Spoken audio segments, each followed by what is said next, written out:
मेरे प्रिय शिष्य, क्या आपने कभी रात के सन्नाटे में अपनी छत की ओर देखते हुए सोचा है कि आपकी जिंदगी कहाँ जा रही है? क्या कभी ऐसा हुआ कि आपने अपने सपनों को पूरा करने के लिए दिन रात मेहनत की, लेकिन फिर भी वह सपने हाथ से रेत की तरह फिसलते चले गए? इससे पहले बुद्ध जोन चैनल को सब्सक्राइब नहीं किया है, तो सब्सक्राइब कर लें ताकि वीडियो सबसे पहले आपके पास पहुंच जाए। चलिए सुनते हैं। शायद आपने भी उस दर्द को महसूस किया हो जब आपके अपने ही लोग, आपके दोस्त, आपके रिश्तेदार, यहाँ तक कि वह लोग जिन्हें आपने कभी नुकसान नहीं पहुंचाया, आपके खिलाफ हो गए। उनकी आंखों में जलन, उनके शब्दों में कटाक्ष और उनके मन में आपके लिए सिर्फ ईर्ष्या। क्यों? क्योंकि आप कुछ बड़ा करना चाहते थे, क्योंकि आपने हार नहीं मानी। लेकिन सवाल यह है, क्या आप सचमुच जानते हैं कि अपने सपनों को हकीकत में बदलने का रास्ता क्या है? क्या आप जानते हैं कि आपकी वह छोटी-छोटी आदतें, वह रोजमर्रा के फैसले आपके दुश्मनों को मजबूत बना रहे हैं? आज मैं आपको एक ऐसी कहानी सुनाने जा रहा हूं, एक ऐसी सीख देने जा रहा हूं जो ना सिर्फ आपके दिल को छुएगी, बल्कि आपके दिमाग को भी छोड़ देगी। यह कहानी है भगवान बुद्ध की है, जिसने उनके उन 7 रहस्यों की, जो अगर आप समझ लें, तो ना सिर्फ पैसा कमाएंगे, बल्कि अपने दुश्मनों को भी हैरान कर देंगे। लेकिन याद रखिए, यह रहस्य इतने शक्तिशाली हैं कि इन्हें कभी किसी को नहीं बताना तैयार है। तो चलिए इस सफर की शुरुआत करते हैं। कल्पना कीजिए, एक छोटे से गांव में रहता है दीपक। दीपक की उम्र 18 साल, सपने बड़े लेकिन जेब खाली। हर सुबह वह अपने पिता की पुरानी साइकिल पर निकलता है। गांव के बाहर खेतों में काम करने भर पसीना बहाता है। लेकिन शाम को जब घर लौटता है, तो उसकी मां की आंखों में 18 साल, सपने बड़े लेकिन जेब खाली। हर सुबह वह अपने पिता की पुरानी साइकिल पर निकलता है। गांव के बाहर खेतों में काम करने भर पसीना बहाता है। लेकिन शाम को जब घर लौटता है, तो उसकी मां की आंखों में वही सवाल, बेटा कब तक ऐसे ही चलेगा? दीपक के पास जवाब नहीं होता। वो बस मुस्कुरा देता है और कहता है, मां, एक दिन सब ठीक हो जाएगा।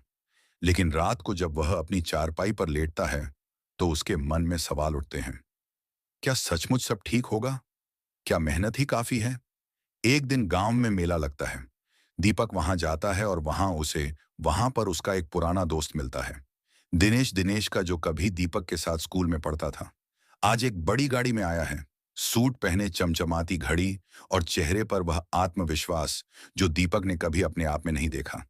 दिनेश दीपक को देखकर हंसता है और कहता है, क्या हाल बना रखा है यार, अभी भी खेतों में पसीना बहा रहा है। अरे मेहनत से कुछ नहीं होता, दिमाग लगाना पड़ता है। दीपक चुपचाप सुनता है, लेकिन अंदर ही अंदर वह जल रहा होता है। उसे गुस्सा आता है, लेकिन साथ ही एक सवाल भी, क्या सचमुच मेहनत बेकार है? आप में से कितने लोग दीपक की जगह खुद को देख रहे हैं?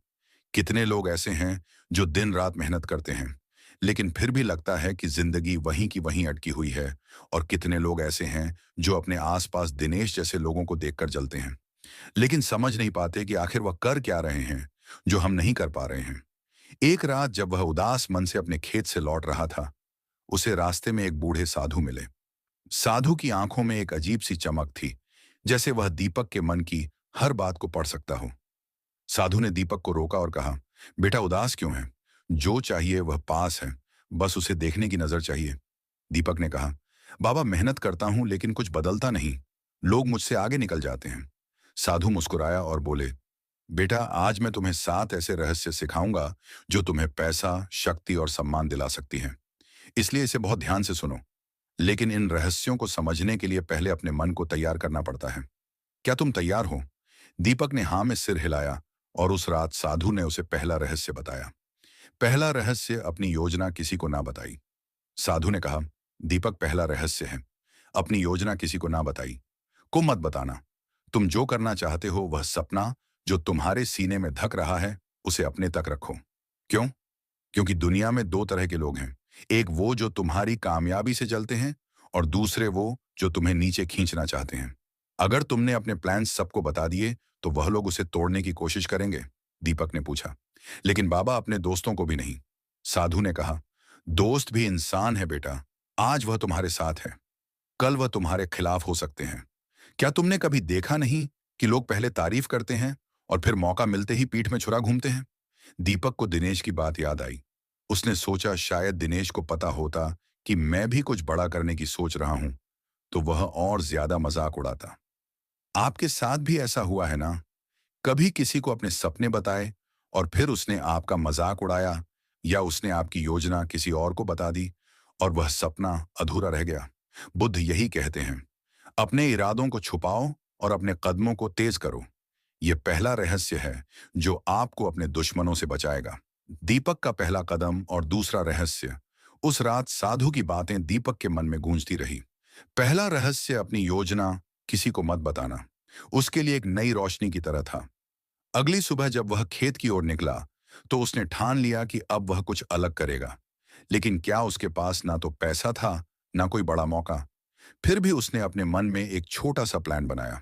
गांव के बाजार में हर हफ्ते एक मेला लगता था और वहां लोग दूर दूर से सामान बेचने आते थे। दीपक ने सोचा, क्यों ना मैं भी कुछ बेचूं, कुछ ऐसा जो लोग खरीदना चाहें। उसने अपनी माँ से बात की और थोड़े से उधार के पैसों से कुछ मिट्टी के बर्तन खरीदे। उसका प्लान था कि वह इन्हें मेले में बेचेगा। लेकिन इस बार उसने किसी को नहीं बताया, ना अपने दोस्तों को, ना अपने पड़ोसियों को। उसने पहला रहस्य याद रखा। मेले के दिन वह सुबह जल्दी उठा, बर्तनों को साइकिल पर लादा और बाजार की ओर चल पड़ा। रास्ते में उसे दिनेश मिला। दिनेश ने हंसते हुए कहा, अरे दीपक, ये क्यों खड़ा है? कहीं बर्तन बेचने तो नहीं जा रहा? बाहर रहते स्वतः का। दीपक ने मुस्कुराकर कहा, नहीं यार, बस माँ के लिए कुछ ले जा रहा हूं। दिनेश हंसा और चला गया। दीपक ने मन ही मन सोचा, अच्छा हुआ मैंने सच नहीं बताया। मेले में दीपक ने अपनी छोटी सी दुकान लगाई। पहले तो लोग बस देखते रहे, लेकिन फिर एक औरत आई। उसने एक बर्तन हाथ में उठाया और बोली, कठने का है। दीपक ने कीमत बताई। वो थोड़ा झिझका, क्योंकि उसे डर था कि कहीं महंगा ना लगे।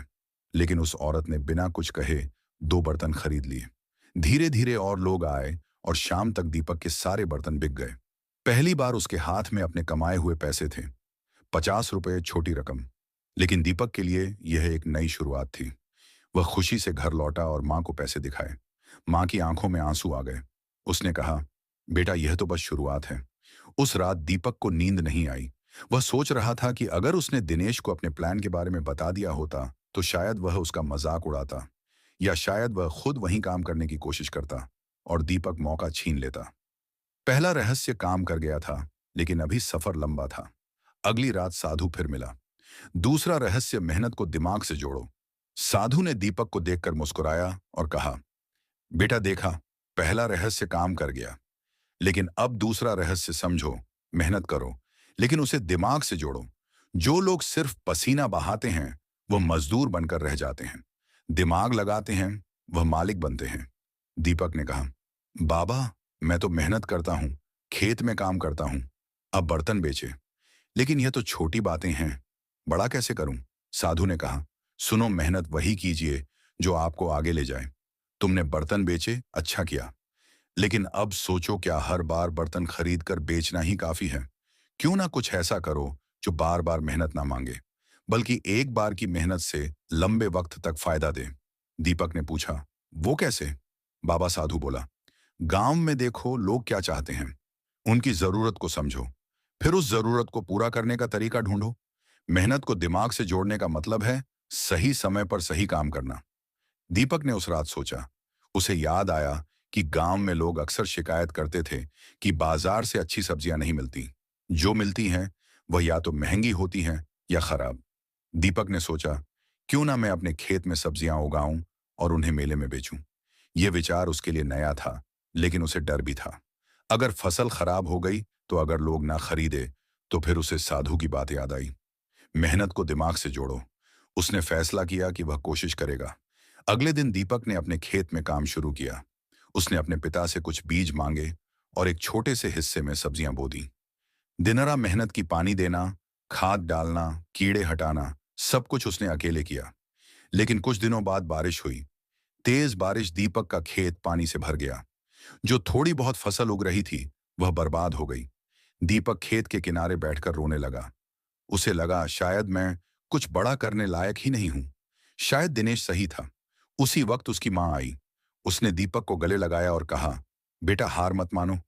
जो लोग बड़े बनते हैं, वह बार बार गिरते हैं, लेकिन वह उठते भी हैं।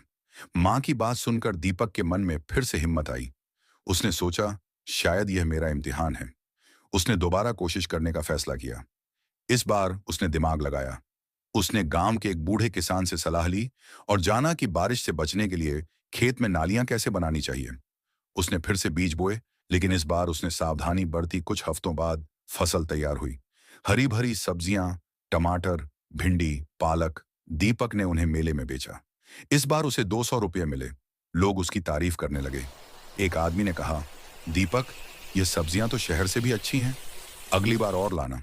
दीपक की आंखों में चमक थी। उसे लगा कि दूसरा रहस्य भी काम कर गया। मेहनत को दिमाग से जोड़ने से नतीजे बदल गए थे। क्या आपके साथ भी ऐसा हुआ है कि तैयारी शुरू कर दी, दिन रात मेहनत की, लेकिन इस बार उसने तीसरे रहस्य को याद रखा? सही समय का इंतजार। सर्दियां आने में अभी 2 महीने बाकी थे। उसने सोचा, अगर मैं अभी से तैयारी करूं तो जब सर्दियां आएंगी मेरी फसल तैयार होगी। उसने खेत में नालियां बनाई, पानी की व्यवस्था की और बीज बोत। लेकिन मुश्किलें अभी खत्म नहीं हुई थीं। एक दिन जब वह खेत में काम कर रहा था, गांव का एक बड़ा जमींदार रघु वहां आया। रघु ने दीपक को देखा और कहा, सुना है तू अब बड़ा आदमी बनने की सोच रहा है। ये खेत देख कितना छोटा है। मेरे पास 100 बीघा जमीन है। तू क्या कर लेगा? दीपक ने चुपचाप सिर झुकाया और कहा, मैं बस कोशिश कर रहा हूं साहब। रघु हंसा और बोला, देखते हैं तेरा ये सपना कब टूटता है। रघु के जाने के बाद दीपक अकेला खेत में बैठ गया। उसे अपने ऊपर शक होने लगा। क्या मैं सचमुच कुछ कर पाऊंगा? क्या आपने कभी समय का इंतजार किया है? क्या कभी ऐसा हुआ कि आपने सही वक्त का फायदा उठाया और सब बदल गया? बुद्ध कहते हैं, समय सबसे बड़ा शिक्षक है, लेकिन यह अपने शिष्यों को मारकर सिखाता है। तीसरा रहस्य यही है, समय को समझो, उसका इंतजार करो और फिर उसे अपना हथियार बनाओ। दीपक ने ऐसा ही किया और उसका नतीजा क्या हुआ, वह आगे की कहानी में पता चलेगा। समय बीतता गया। रवि की मेहनत रंग लाई। सर्दियां आईं और उसके खेत में हरी भरी सब्जियां तैयार थीं। जब वह मेले में इन्हें लेकर गया तो लोगों की भीड़ लग गई। गाजर, मूली, गोभी, सब कुछ इतना ताजा और सस्ता था कि लोग दीपक की तारीफ करते नहीं थक रहे थे।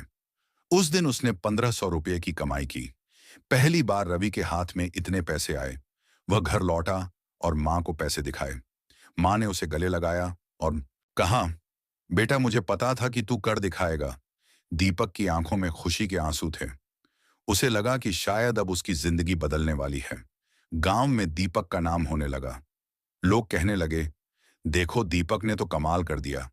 पहले खेत में मजदूरी करता था, अब अपना काम शुरू कर दिया। लेकिन हर कामयाबी के साथ जलन भी बढ़ती है। दिनेश को यह बात बर्दाश्त नहीं हुई।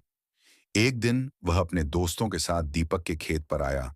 उसने मजाक में कहा, अरे दीपक, तू तो बड़ा साहूकार बन गया।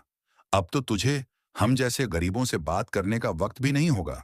दीपक ने हंसकर टाल दिया, लेकिन दिनेश के शब्द में कुछ ऐसा था जो दीपक को परेशान कर गया।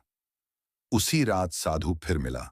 उसने दीपक की प्रगति देखी और कहा, बेटा, तुमने समय का सही इस्तेमाल किया, लेकिन अब चौथा रहस्य सीखने का वक्त है। दीपक ने उत्साह से कहा, बताइए बाबा, मैं हर रहस्य से कुछ नया सीख रहा हूं। चौथा रहस्य, सही लोगों का चुनाव करो।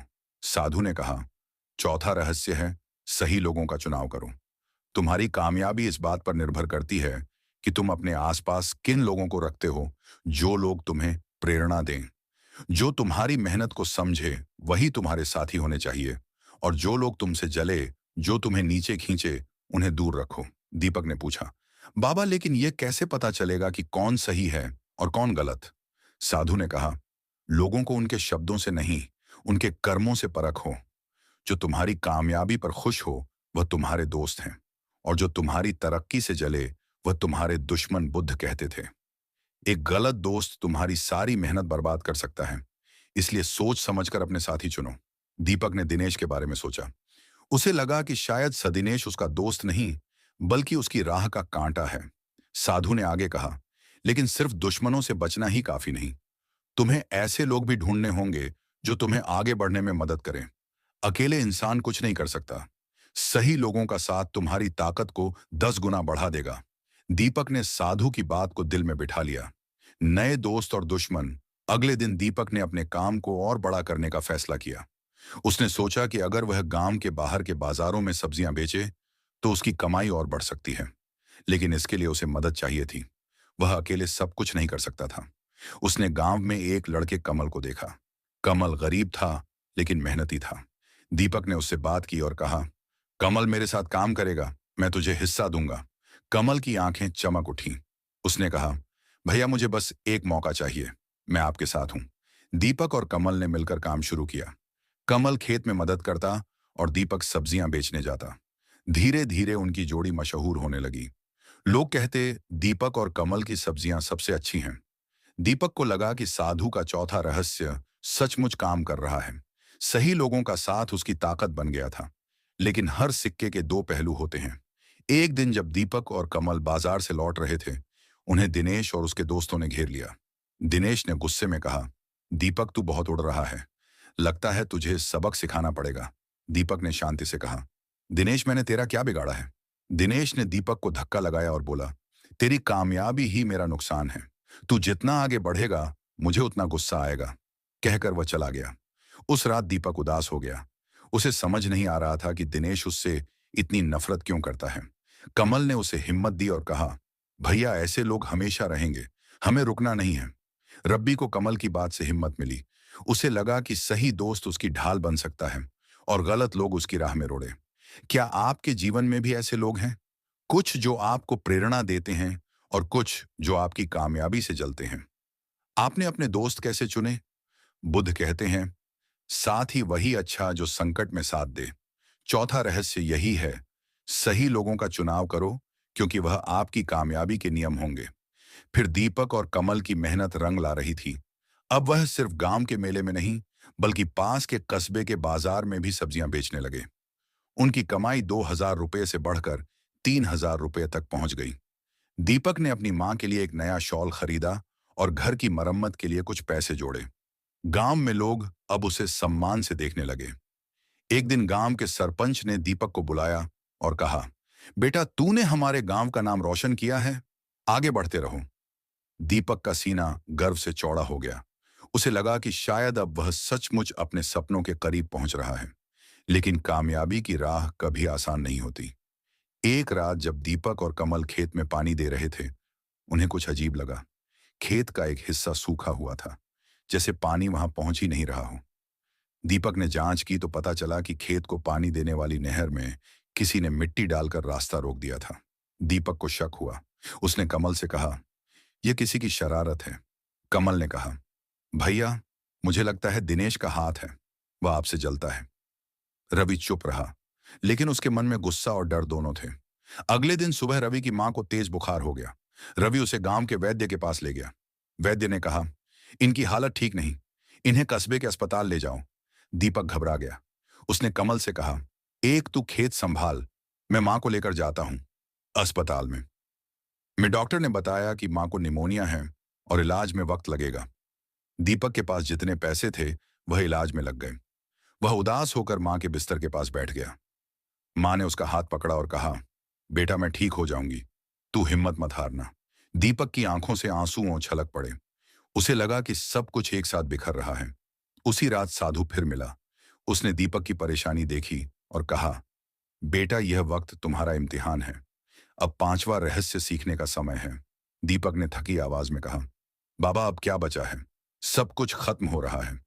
पांचवा रहस्य, धैर्य की शक्ति। साधु ने कहा, पांचवा रहस्य, धैर्य की शक्ति को समझो। जो लोग मुसीबत में टूट जाते हैं वह कभी बड़े नहीं बनते, और जो लोग धैर्य रखते हैं वह हर तूफान को पार कर जाते हैं। दीपक ने कहा, बाबा लेकिन मेरी मां बीमार है, मेरा खेत बर्बाद हो रहा है, मैं कितना धैर्य रखूं? साधु ने जवाब दिया, धैर्य का मतलब हाथ पर हाथ रखकर बैठना नहीं। धैर्य का मतलब है संकट में भी सही फैसले लेना, हिम्मत न हारना। बुद्ध कहते हैं, जो इंसान धैर्य रखता है उसके लिए समय खुद रास्ता बना देता है। साधु ने आगे कहा, तुम्हारी मां की बीमारी एक इम्तिहान है, खेत की मुसीबत एक चुनौती है। अगर तुमने अभी हार मान ली तो तुम्हारा सारा संघर्ष बेकार हो जाएगा, लेकिन अगर तुमने धैर्य रखा तो यह वक्त भी गुजर जाएगा। दीपक ने साधु की बात सुनी और मन ही मन ठान लिया कि वह हार नहीं मानेगा। दीपक ने अगले दिन कमल को बुलाया और कहा, हमें खेत ठीक करना है। कमल ने कहा, भैया मैं आपके साथ हूं। दोनों ने मिलकर नहर की मिट्टी हटाई और पानी का रास्ता साफ किया। दीपक ने गांव के कुछ लोगों से उधार लिया और मां के इलाज का इंतजाम किया। दिनरा वह अस्पताल और खेत के बीच दौड़ता रहा। कई रातें ऐसी बीती जब वह सो नहीं पाया। उसे दिनेश पर शक था, लेकिन अभी उसका सामना करने का वक्त नहीं था। एक हफ्ते बाद मां की हालत में सुधार हुआ। डॉक्टर ने कहा, अब खतरा टल गया है। दीपक ने राहत की सांस ली। उसी दिन वह खेत गया। फसल अभी भी बची हुई थी। उसने कमल के साथ मिलकर सब्जियां तैयार की और बाजार ले गया। इस बार उसकी कमाई 2,000 रुपए हुई। वो पैसे लेकर मां के पास गया और कहा, मां, यह तुम्हारे लिए, तुम ठीक हो जाओ बस। मेरे लिए यही काफी है। मां ने उसकी पीठ थपथपाई और कहा, बेटा तूने मुझे बचा लिया। उस रात दीपक ने सोचा कि अगर उसने धैर्य ना रखा होता तो शायद वह सब कुछ खो देता। मां की बीमारी, खेत की मुसीबत, यह सब उसे तोड़ सकते थे, लेकिन धैर्य ने उसे बचाया। उसे साधु की बात याद आई, समय खुद रास्ता बना देता है। क्या आपने कभी मुसीबत में धैर्य रखा है? क्या कभी ऐसा हुआ कि सब कुछ खत्म लग रहा था, लेकिन आपने हिम्मत नहीं हारी और फिर सब ठीक हो गया? भगवान गौतम बुद्ध कहते हैं, धैर्य वह चाबी है जो हर ताले को खोल देती है। पांचवा रहस्य यही है, संकट में धैर्य रखो, क्योंकि वह तुम्हारी सबसे बड़ी ताकत है। दीपक की मां की तबीयत में सुधार और बाजार में उसकी कामयाबी ने उसे नई ऊर्जा दी थी। वह अब और भी आत्मविश्वास से भरा हुआ था। उसने और कमल ने मिलकर खेत को और बड़ा करने का फैसला किया। उन्होंने गांव के कुछ और लोगों को काम पर रखा और सब्जियों की किस्में बढ़ा दी। अब वह ना सिर्फ सब्जियां बेच रहे थे, बल्कि अनाज और फल भी उगा रहे थे। दीपक का नाम अब गांव से बाहर भी फैलने लगा था। लोग दूर दूर से उसकी फसल खरीदने आने लगे। लेकिन जहां कामयाबी होती है, वहां दुश्मन भी बढ़ते हैं। दिनेश, जो पहले से ही दीपक की तरक्की से जल रहा था, अब और भी परेशान हो गया। उसने ठान लिया कि वह दीपक को सबक सिखाएगा। एक दिन जब दीपक बाजार में सब्जियां बेच रहा था, उसे पता चला कि उसके कुछ ग्राहक अचानक उससे सामान खरीदना बंद कर रहे हैं। वह हैरान था। उसने एक ग्राहक से पूछा, भैया, क्या बात है? आपने इस बार मेरी दुकान से कुछ नहीं लिया? ग्राहक ए ने कहा, सुना है तुम्हारी सब्जियों में कीड़े हैं। लोग कह रहे हैं कि तुम घटिया माल बेचते हो। दीपक चौंक गया। उसने कहा, यह झूठ है, मेरी फसल सबसे अच्छी है। लेकिन ग्राहक ने कंधे उचकाए और चला गया। दीपक को समझ नहीं आ रहा था कि यह अफवाहें कौन फैला रहा है। तभी कमल दौड़ता हुआ आया और बोला, भैया, मुझे पता चला है कि दिनेश और उसके दोस्त गांव में यह बातें फैला रहे हैं। वो आपका नाम खराब कर रहे हैं। दीपक का चेहरा गुस्से से लाल हो गया। उसने कहा, यह बहुत गलत है। मैंने कभी किसी का बुरा नहीं किया। कमल ने कहा, भैया आप क्या करें? दीपक ने कहा, मैं दिनेश से बात करूंगा। लेकिन कमल ने मना किया, नहीं भैया, वो आपकी बात नहीं सुनेगा। वह तो आपसे और भी चलता है। उसी रात दीपक उदास मन से खेत में बैठा था। तभी साधु आया। उसने दीपक की परेशानी देखी और कहा, बेटा, अब छठा रहस्य सीखने का वक्त है। दीपक ने थकी आवाज में कहा, बाबा, मेरे दुश्मन मुझे बर्बाद करने पर तुले हैं। मैं क्या करूं? छठा रहस्य, अपने दुश्मनों को समझो। साधु ने कहा, छठा रहस्य है, अपने दुश्मनों को समझो। जो लोग तुमसे जलते हैं, उनके मन में क्या चल रहा है, यह जानना जरूरी है। अगर तुम अपने दुश्मन की कमजोरी और उसकी सोच को समझ लोगे, तो तुम उसे हरा सकते हो। दीपक ने पूछा, बाबा, लेकिन दिनेश तो बस मुझसे नफरत करता है। उसकी सोच क्या होगी? साधु ने कहा, दुश्मन की सोच को समझने के लिए तुम्हें उसके जैसा सोचना होगा। दिनेश तुमसे जलता है क्योंकि वह तुम्हारी कामयाबी को अपना अपमान समझता है। वह चाहता है कि तुम असफल हो जाओ ताकि वह खुद को बेहतर साबित कर सके। लेकिन उसकी यह जलन उसकी कमजोरी है। तुम्हें उसकी इस कमजोरी का फायदा उठाना होगा। दीपक ने कहा, लेकिन कैसे बाबा? साधु ने जवाब दिया, बुद्ध कहते हैं, दुश्मन को हराने के लिए पहले उसे जानो। तुम्हें पता लगाना होगा कि दिनेश क्या चाहता है, उसकी क्या योजना है। फिर तुम उसके खिलाफ रणनीति बना सकते हो। लेकिन याद रखो, गुस्से में कोई फैसला मत करना। शांति से सोचो और कदम उठाओ। दीपक ने साधु की बात को ध्यान से सुना और मन ही मन एक योजना बनानी शुरू की।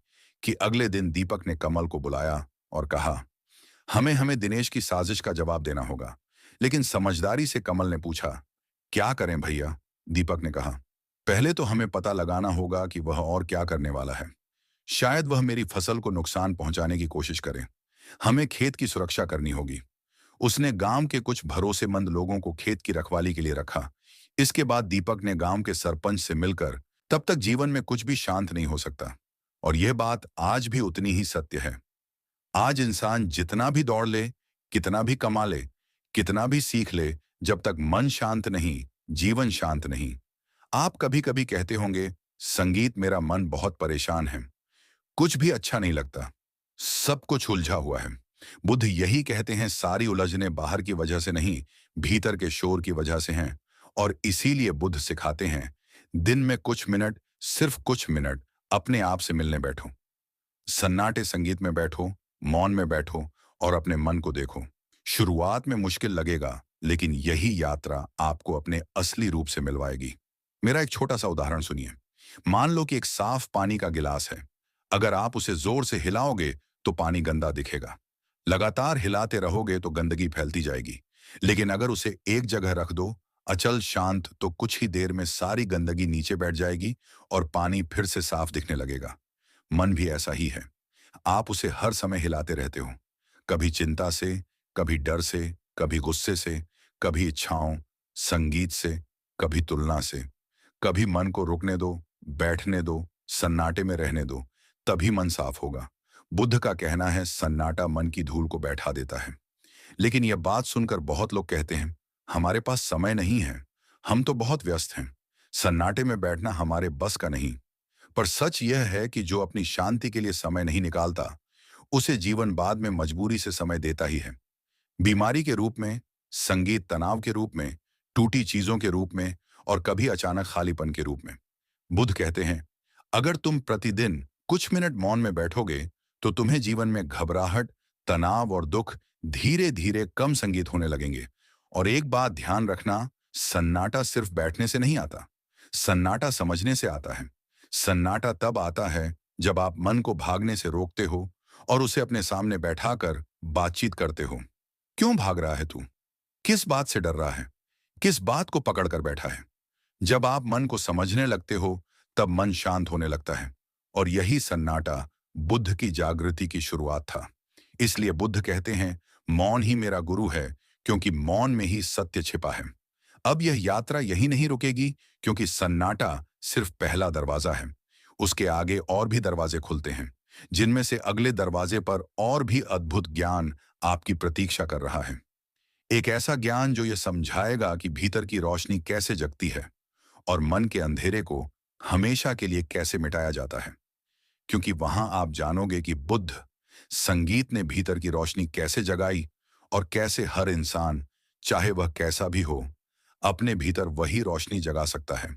बुद्ध ने सन्नाटे को अपना गुरु बनाया। मन अकेलेपन में डर पैदा करता है, ताकि आप खुद तक ना पहुंच सकें। जिस क्षण इंसान सन्नाटे में बैठता है, उसी क्षण मन बेचैन होना शुरू कर देता है। अभी पिछले हिस्से में हमने देखा कि बुद्ध को सन्नाटा उनका गुरु मिला। पर गुरु मिलने के बाद विद्यार्थी का पहला इम्तिहान आता है, और वह इम्तिहान है अकेलापन। अकेलापन दिखता तो शांत है, लेकिन भीतर एक तूफान उठाता है।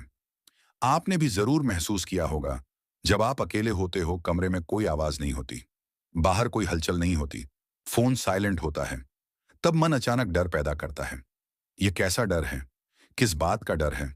कोई वास्तविक खतरा नहीं, कोई दुश्मन नहीं, कोई अंधेरा नहीं। फिर भी मन डर क्यों बनाता है?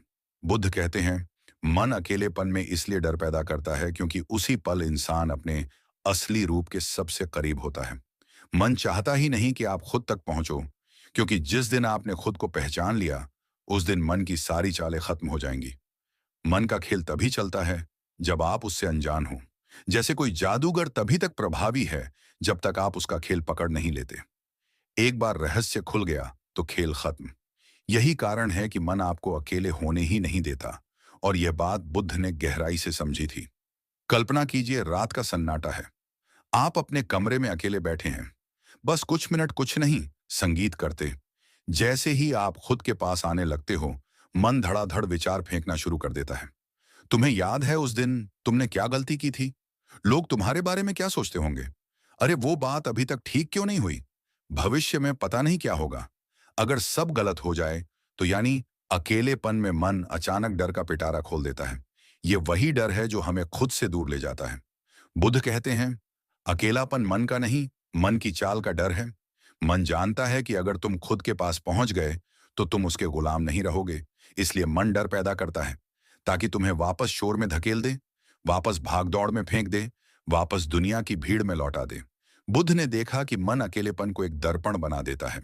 जब इंसान अकेला होता है, तब उसके भीतर की सारी संगीत धूल, सारा धुआं, सारी गंदगी ऊपर आ जाती है। पुराने जख्म भी बोले बिना नहीं रहते। पुराने पछतावे, पुरानी गलतियां, पुराने धोखे, पुराने डर, ये सब ऐसे नहीं आते कि आपको संगीत तकलीफ दे। ये इसलिए आते हैं ताकि आप उन्हें पहचान कर बाहर निकाल सको। पर मन इन्हें दर्द बनाकर दिखाता है ताकि आप भाग जाओ और अकेलेपन से डर जाओ। बुद्ध कहते हैं, अकेलापन आत्मा की सफाई का साधन है, लेकिन मन इसे डर का नाम दे देता है। जो लोग इस सफाई से डर जाते हैं, वह जीवन भर दुख झेलते रहते हैं। और जो इस सफाई को स्वीकार कर लेते हैं, वही जागृति के रास्ते पर चल पड़ते हैं। कभी कभी जीवन ऐसा मोड़ देता है जहां आप चाहकर भी अकेले हो जाते हो। लोग दूर हो जाते हैं, काम रुक जाते हैं, रिश्ते कमजोर हो जाते हैं, सपने टूट जाते हैं और आप अचानक अपने आप से सामना करने लगते हो। इस पल में दो तरह के लोग पैदा होते हैं। पहले वे जो डर कर भाग जाते हैं और दूसरे वे जो भीतर उतरने की हिम्मत, संगीत रखते हैं। आप सोचकर देखिए, कितनी बार आप अकेले होते ही चिंताओं की बाढ़ में डूब गए हैं। माथा भारी हो गया, दिल धड़कने लगा, मन बेचैन हो गया और आप तुरंत फोन उठाकर, टीवी चलाकर या किसी से बात करके उस पल को मार देते हैं।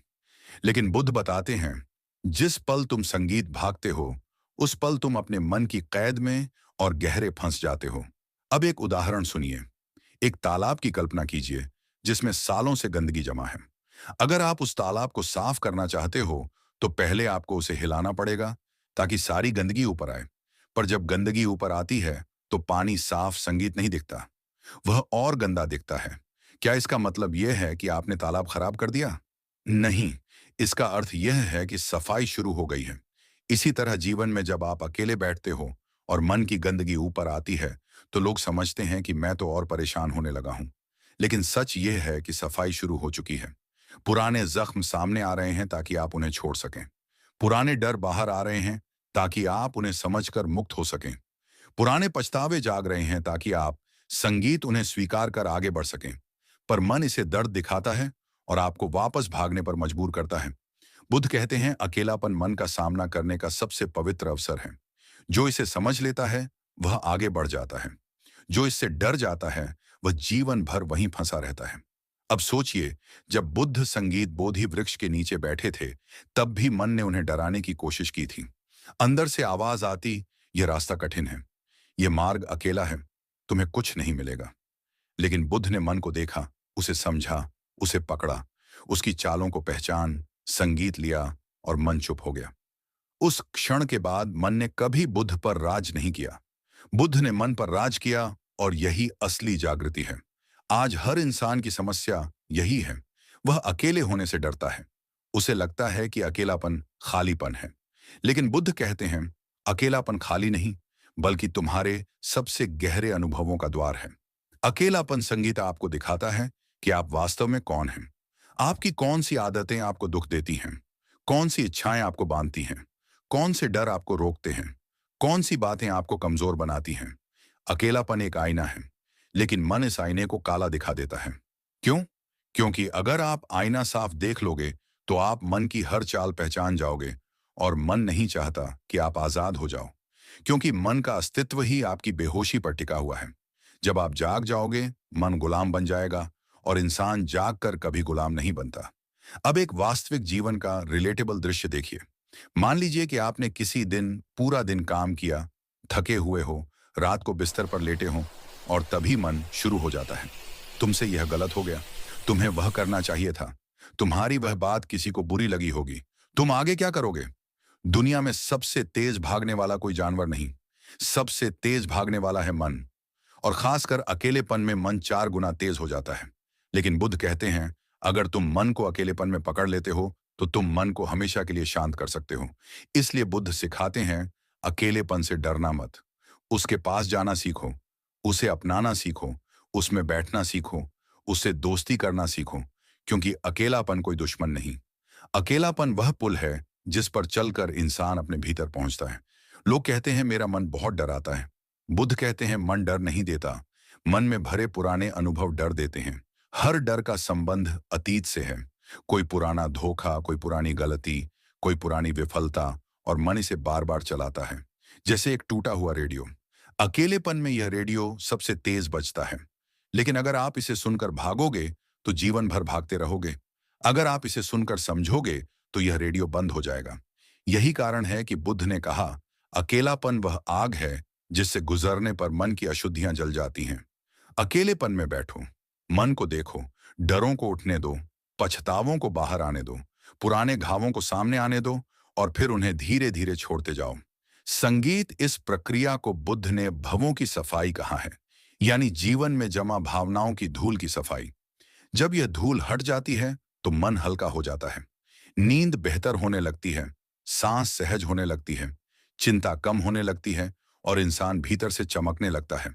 पर इसके लिए अकेलेपन से मित्रता करनी पड़ती है। अब धीरे धीरे हम अगले चरण में जा रहे हैं, क्योंकि मन के डर को पहचान लेना सिर्फ आधी यात्रा है।